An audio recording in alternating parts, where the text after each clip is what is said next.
Halo pemirsa, berjumpa lagi dengan kami di One News International TV One News.com.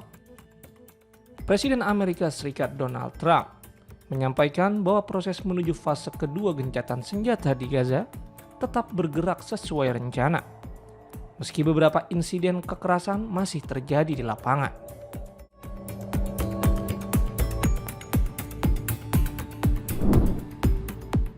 Informasi lainnya pemirsa, pernyataan keras Presiden Rusia Vladimir Putin yang mengisyaratkan kesiapan menghadapi konflik memicu eskalasi ketegangan di Eropa.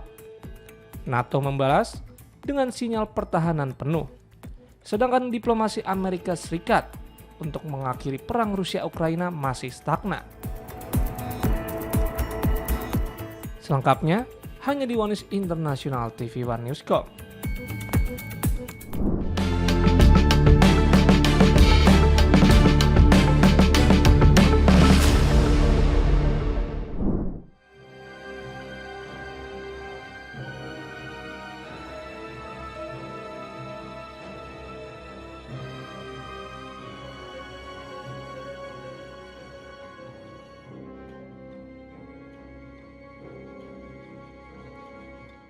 Presiden Amerika Serikat Donald Trump menyampaikan bahwa proses menuju fase kedua gencatan senjata di Gaza tetap bergerak sesuai rencana, meski beberapa insiden kekerasan masih terjadi di lapangan. Trump menilai rangkaian bentrokan yang masih muncul di Gaza sebagai situasi yang umum terjadi dalam masa transisi menuju gencatan senjata. Ia menyampaikan bahwa seluruh mekanisme menuju kesepakatan damai tetap berjalan tanpa hambatan berarti.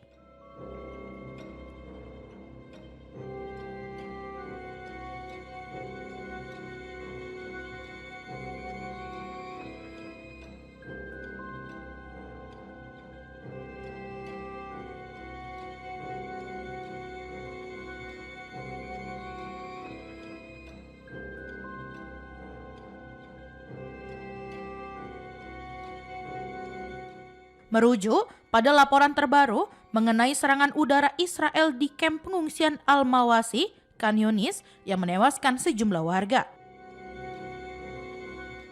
Penegasan itu muncul ketika ketegangan kembali meningkat setelah Perdana Menteri Israel Benjamin Netanyahu mengisyaratkan akan merespon insiden yang melukai tentaranya di Rafah. Namun, menurut Trump, dinamika tersebut masih berada dalam batas yang dapat dikelola selama komitmen gencatan senjata dipatuhi.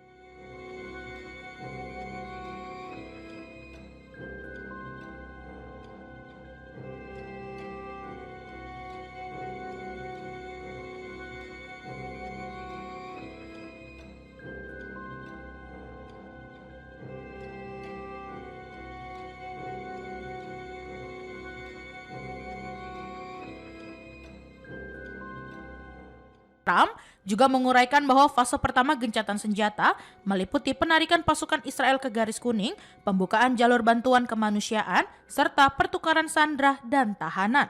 Sementara fase kedua yang disebut akan segera dimulai mencangkup rencana pembangunan kembali Gaza dan pembentukan pemerintahan baru tanpa kehadiran Hamas.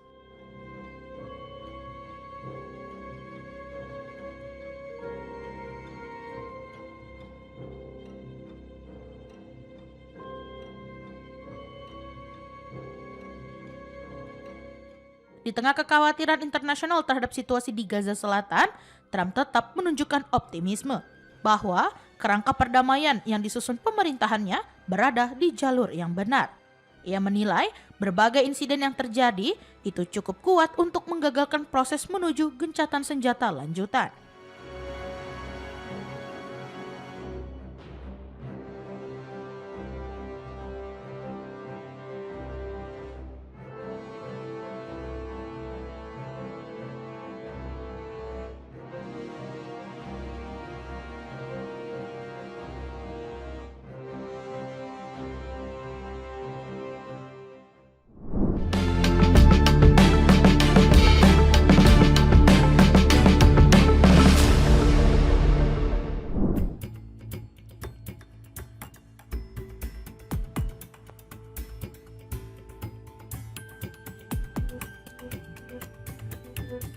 Presiden Venezuela Nicolas Maduro memanfaatkan penampilannya di acara radionya Con Maduro de Repente pada hari Kamis 4 Desember.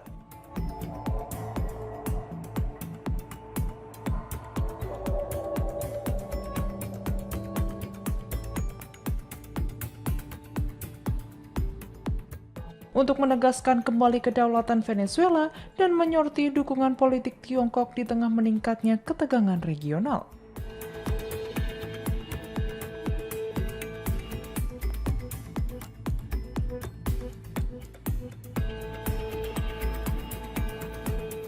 Berbicara dalam segmen bernada ringan di mana ia berbincang dengan pembawa acara, Maduro beralih ke pesan yang lebih tegas tentang pertahanan nasional.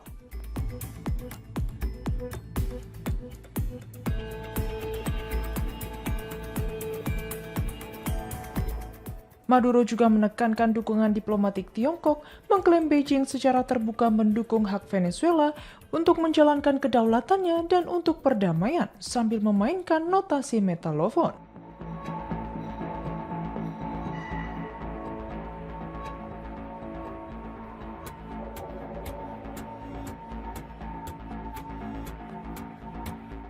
Maduro berterima kasih kepada gerakan buruh tanpa tanah berhasil atas topi yang mereka kirimkan kepadanya.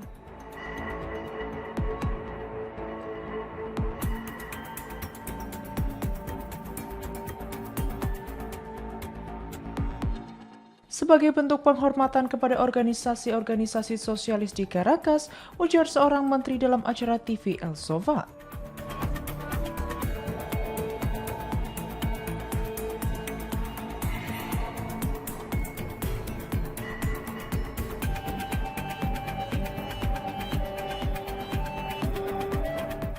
Presiden Venezuela Nicolas Maduro juga menyampaikan beberapa patah kata dalam bahasa Portugis pada hari Kamis 4 Desember untuk meminta dukungan rakyat Brasil.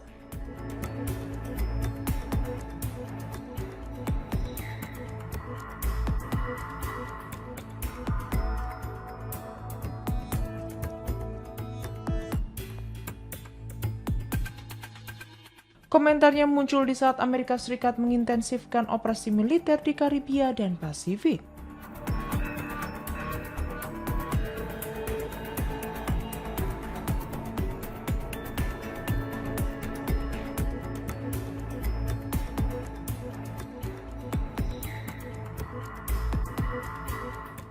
Sejak awal September, pasukan Amerika Serikat telah melancarkan setidaknya 21 serangan terhadap kapal-kapal yang diduga penyelundup narkoba, menewaskan lebih dari 80 orang.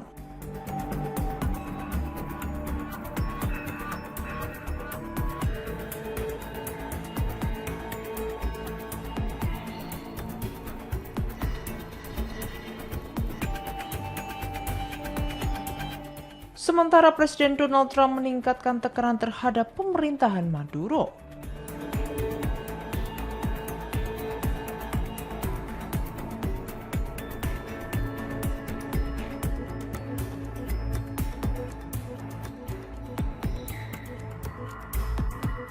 Washington menuduh Maduro memfasilitasi perdagangan narkoba, tuduhan yang berulang kali dibantah oleh pemimpin Venezuela tersebut.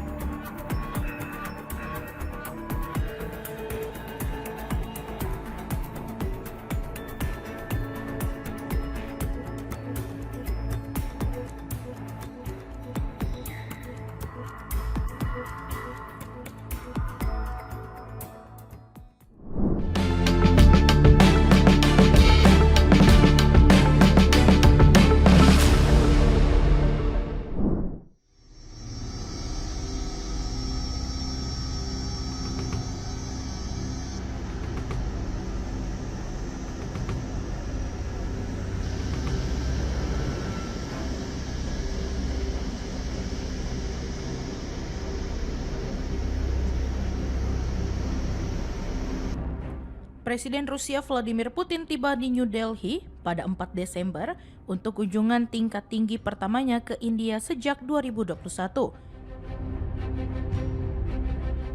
Lawatan ini terjadi ketika hubungan dagang India dengan mitra tradisionalnya terganggu akibat tarif 50% yang diberlakukan Presiden Amerika Serikat Donald Trump, termasuk pungutan 25% khusus untuk impor minyak Rusia. Washington menyebut sebagian tarif tersebut sebagai langkah hukuman atas pembelian minyak Moskow. Sementara India menegaskan seluruh transaksi energinya didasarkan pada kepentingan nasional. Di tengah situasi itu, kedua negara bersiap memperluas kerjasama strategis. Pertahanan menjadi agenda utama, termasuk rencana produksi bersama jet tempur Sukhoi Su-57, serta pembahasan ahli teknologi untuk sistem udara, laut, dan rudal. Parlemen Rusia juga telah meratifikasi perjanjian baru yang memungkinkan kedua negara menggelar latihan gabungan dan mengerahkan personel serta peralatan militer di wilayah masing-masing. Pemerintah India terus memberi ruang bagi perusahaan pertahanan asing, termasuk Rusia, untuk bekerja sama dengan industri lokal dalam kerangka program Make in India. Kementerian kedua negara di sektor antariksa juga kembali diperkuat. Rusia menyatakan siap terlibat dalam pengembangan mesin, bahan bakar roket, penerbangan berawak, dan stasiun orbit nasional India.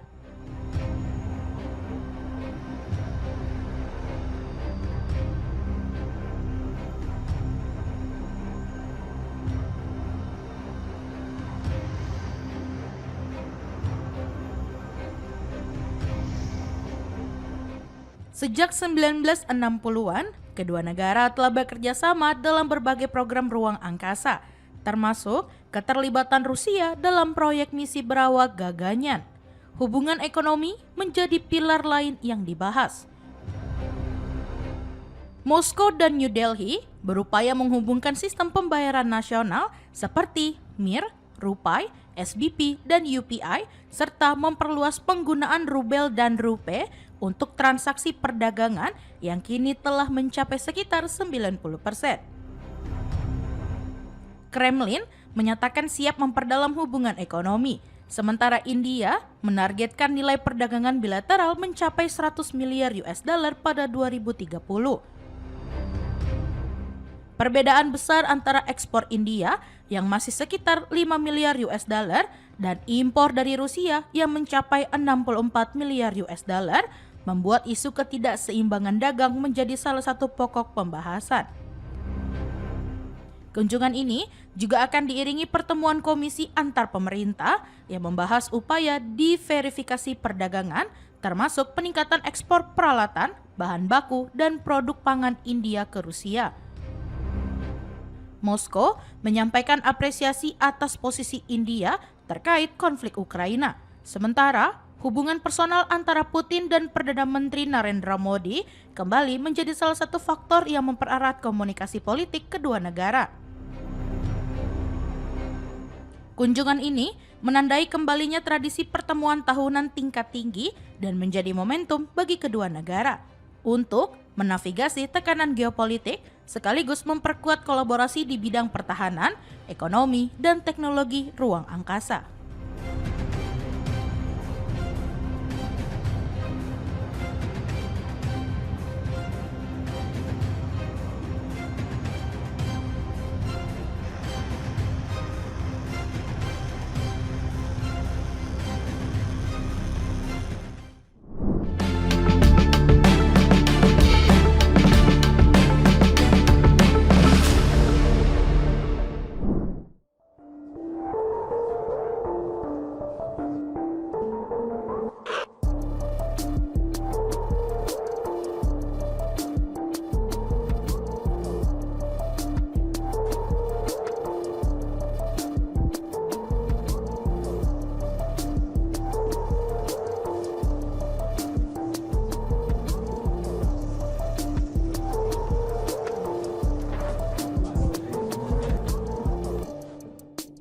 Pemerintah Irak membekukan aset Hizbullah dan Houthi setelah menetapkan keduanya sebagai organisasi teroris.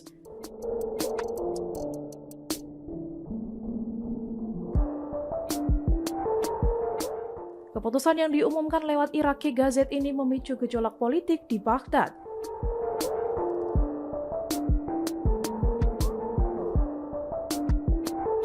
Reuters melaporkan kebijakan itu tertuang dalam keputusan nomor 61 dari Komite Pembekuan Aset Teroris.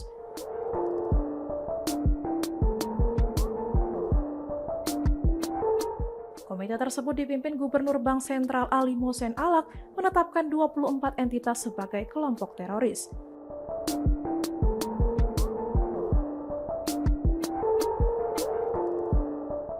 Hizbullah dan Houthi dinilai terlibat aksi teror sehingga seluruh dana terkait mereka dibekukan.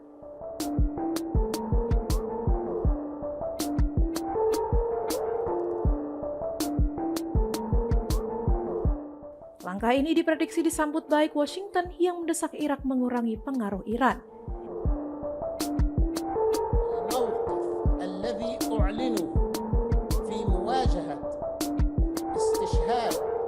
الشهيد السيد أبو علي رضوان الله تعالى عليه وإخوانه هذا اعتداء سافر وجريمة موصوفة من حقنا الرد. Irak kini berada dalam posisi sulit karena harus menyeimbangkan hubungan dengan Amerika Serikat dan Iran.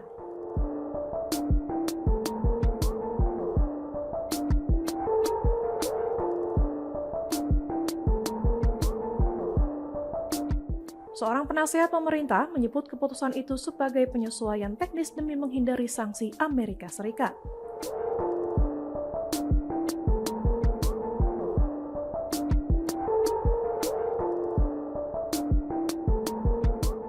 Ia menegaskan langkah tersebut lebih bersifat administratif daripada politik.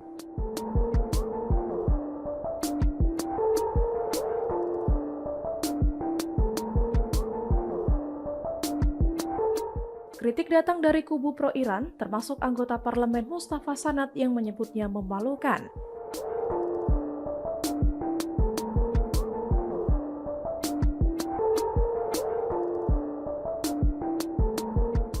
Aktivis Ali Al-Samari menegaskan seluruh aset terkait Hizbullah dan Houthi akan dibekukan.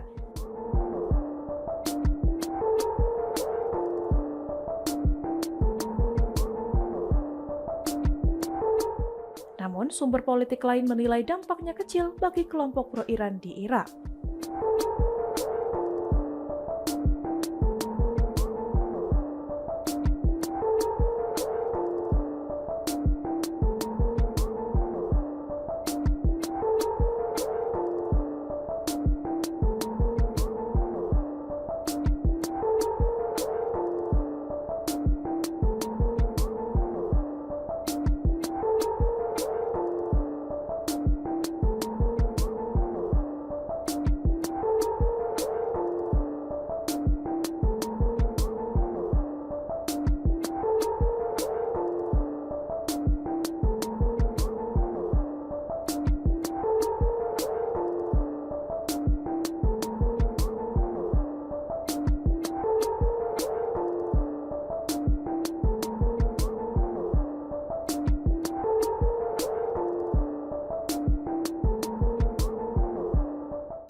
Presiden Rusia Vladimir Putin menegaskan tekad Moskow untuk sepenuhnya merebut kembali wilayah Donbas, baik melalui operasi militer maupun jalur diplomatik di tengah pembahasan rencana perdamaian terbaru yang diajukan Amerika Serikat.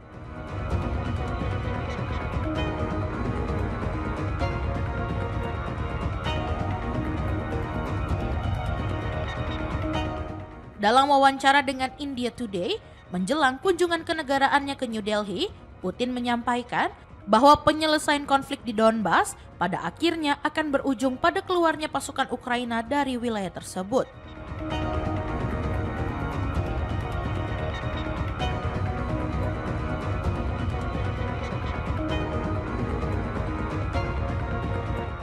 Ia mengaitkan pernyataannya dengan peta jalan perdamaian 28 poin yang sedang dibahas, yang menurut bocoran meminta Kiev menyerahkan sebagian wilayah Donetsk dan Luhansk, menghentikan upaya bergabung dengan NATO, serta membatasi kekuatan militernya, syarat yang ditolak Ukraina.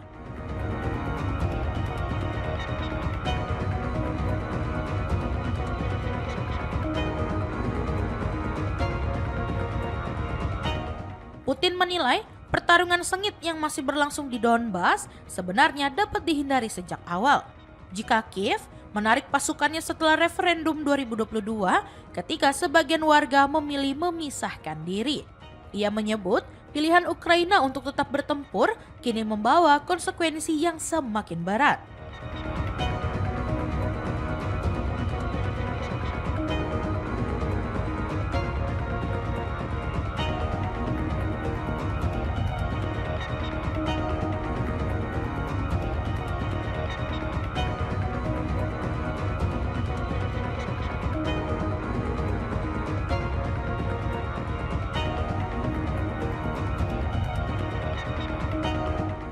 Di lapangan, Rusia mengklaim memperoleh keuntungan bertahap dalam beberapa bulan terakhir.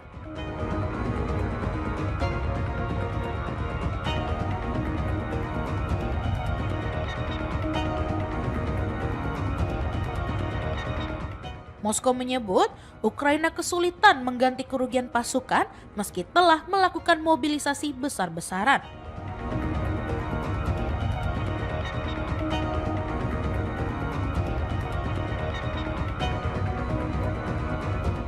Pada Senin lalu, tentara Rusia mengumumkan penguasaan kota penting Krasnyarmeks atau Pakrov di Donetsk dengan sejumlah pasukan Ukraina dilaporkan terkepung di area tersebut.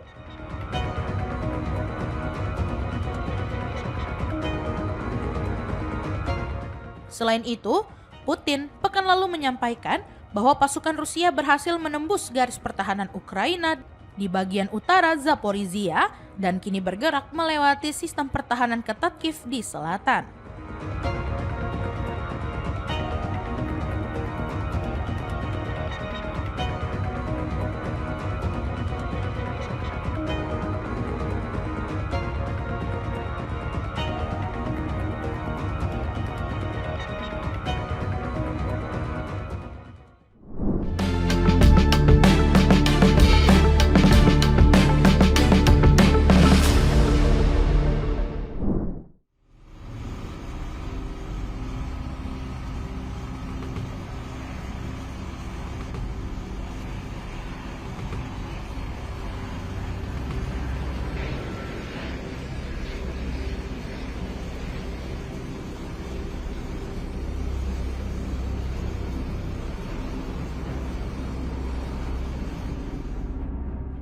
Pemerintah Irlandia tengah menyelidiki kemunculan 4 drone misterius yang nyaris memasuki jalur penerbangan pesawat Presiden Ukraina Volodymyr Zelensky saat melintas di wilayah udara Dublin.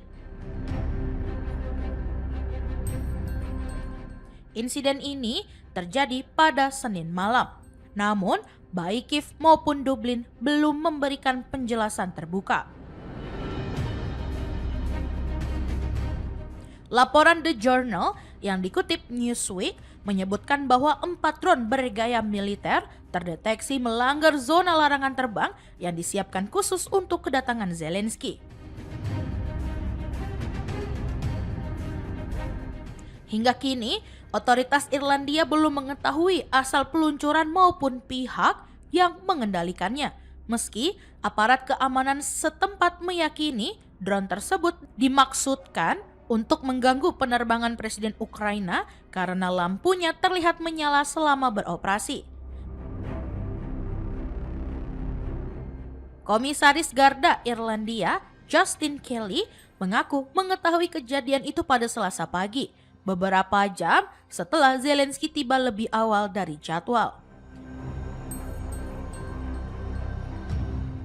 Drone-drone tersebut mencapai titik yang seharusnya dilintasi pesawat pada pukul 23 waktu setempat dan berada di udara selama hampir 2 jam. Sumber internal menyebutkan bahwa perangkat itu kemungkinan diluncurkan dari timur laut Dublin dan sempat melintas di atas kapal Angkatan Laut Irlandia Le William Butler Yeats yang ditempatkan diam-diam untuk mengamankan kunjungan tersebut.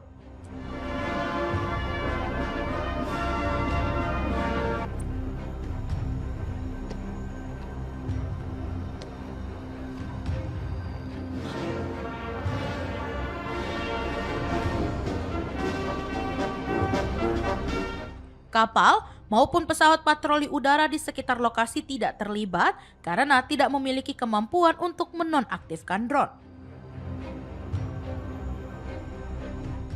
Penyelidikan juga mencangkup kemungkinan bahwa drone tersebut berasal dari kapal yang tidak terdeteksi radar. Garda Irlandia dan pasukan pertahanan Irlandia menolak memberikan komentar rinci dengan alasan keamanan operasional. Namun menegaskan bahwa seluruh dukungan keamanan berhasil memastikan kunjungan Zelensky berlangsung aman.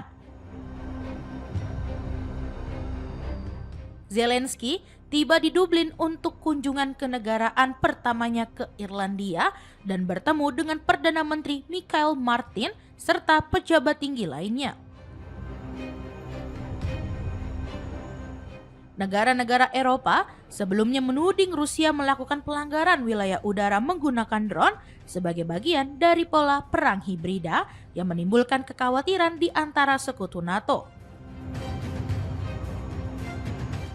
Beberapa negara, termasuk Polandia, Lituania, dan Estonia, bahkan telah memicu pasal 4 NATO untuk membahas respon terhadap provokasi tersebut. Dalam pernyataannya di media sosial, Presiden Irlandia dan Zelensky melaporkan rangkaian pertemuan resmi, termasuk pembahasan dukungan Eropa, upaya mengakhiri perang, jaminan keamanan, serta langkah Ukraina menuju keanggotaan Uni Eropa tanpa menyinggung insiden drone yang tengah diselidiki otoritas setempat.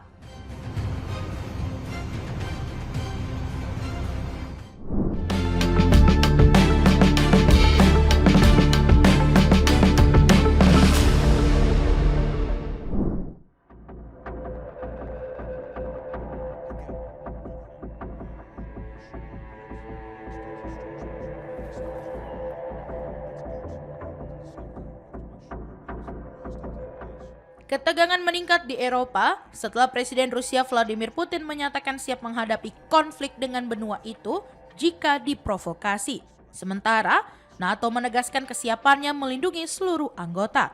Di tengah retorika militer, upaya perdamaian Amerika Serikat untuk mengakhiri perang Rusia-Ukraina mengalami kebuntuan, Putin menegaskan Rusia tidak mencari konfrontasi dengan Eropa. Namun, siap berperang jika pihak-pihak yang mendukung Ukraina bertindak provokatif.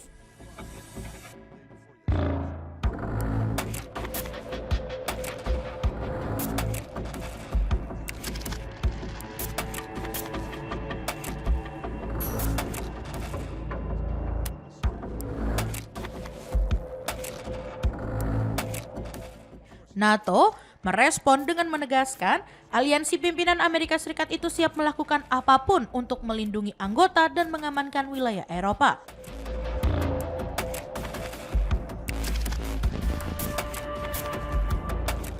Sekretaris Jenderal NATO, Mark Rutte, menekankan komitmen untuk mempertahankan 1 miliar penduduk Eropa dan wilayah aliansi.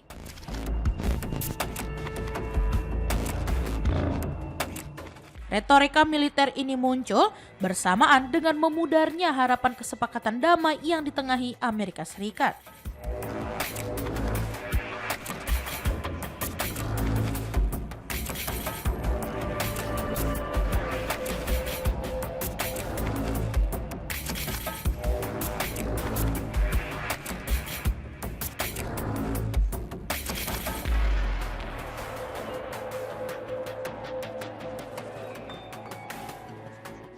Pertemuan antara Presiden Ukraina Volodymyr Zelensky dan delegasi Amerika Serikat dibatalkan setelah tim Presiden Donald Trump kembali dari Moskow tanpa hasil konkret.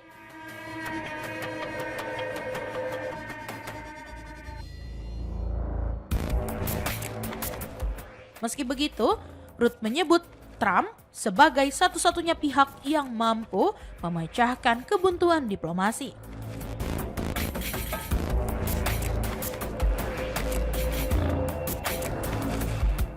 Sementara itu, pertemuan 5 jam di Moskow antara pejabat Rusia dan utusan Trump, termasuk Steve Witkoff dan Jared Kushner, tidak menghasilkan kesepakatan akhir.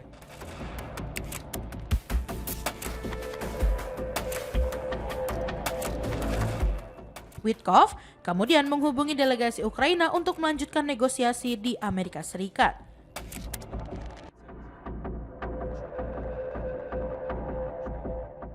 Namun, rincian hasil positif perundingan masih belum jelas. Meski muncul klaim bahwa rencana perdamaian awal 28 poin Trump dianggap sebagai daftar keinginan Rusia. Para pemimpin Eropa menuntut Putin menghentikan pertumpahan darah dan bersikap serius dalam perundingan damai.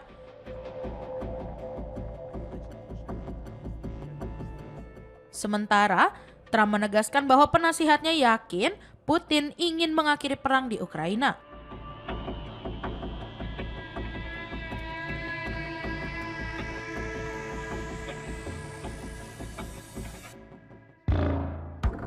Komisi Eropa turut mengusulkan pemanfaatan aset Rusia yang dibekukan dan pinjaman internasional untuk mendukung kebutuhan militer dan layanan dasar Ukraina senilai 90 miliar euro.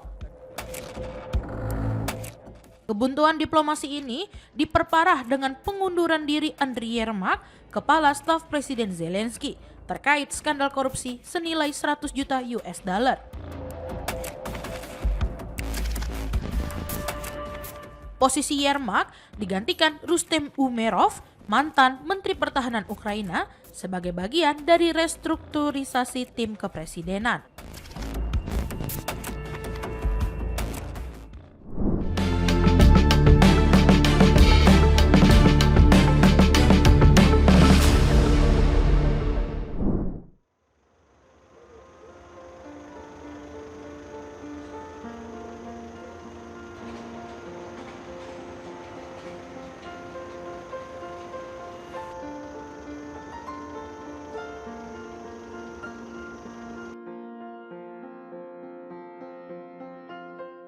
Sebuah helikopter dilaporkan jatuh di lapangan tenis Parque Manuel Belgrano di Buenos Aires pada Selasa 4 Desember hingga membuat pesawat tersebut hancur.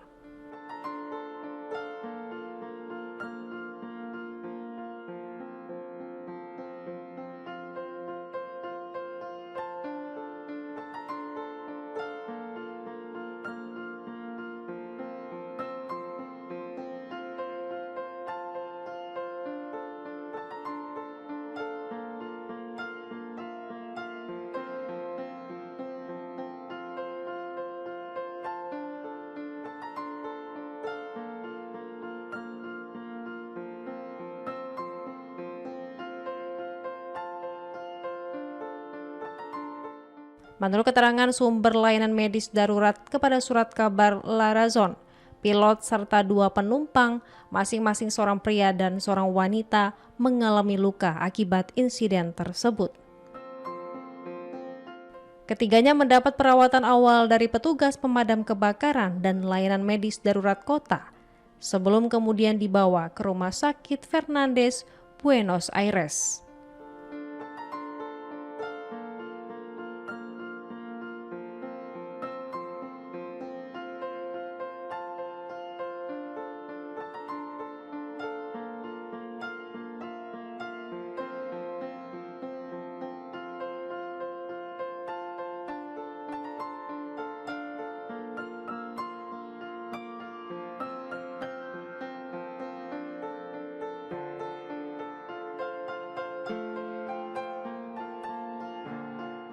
Pihak pemerintah kota menyatakan bahwa helikopter itu mengalami malfungsi sehingga harus melakukan pendaratan darurat. Sam juga mengungkapkan bahwa helikopter tersebut merupakan milik perusahaan Hangar Servicios.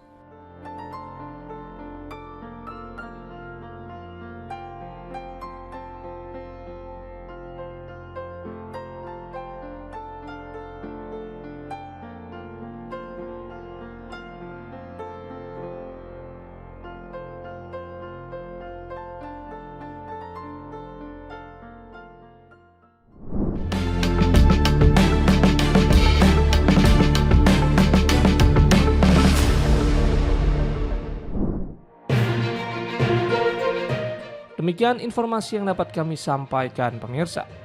Terima kasih telah bergabung bersama kami. Sampai jumpa di One News Internasional berikutnya. Setiap pukul 7.30 malam hanya di kanal YouTube TV One News Corp.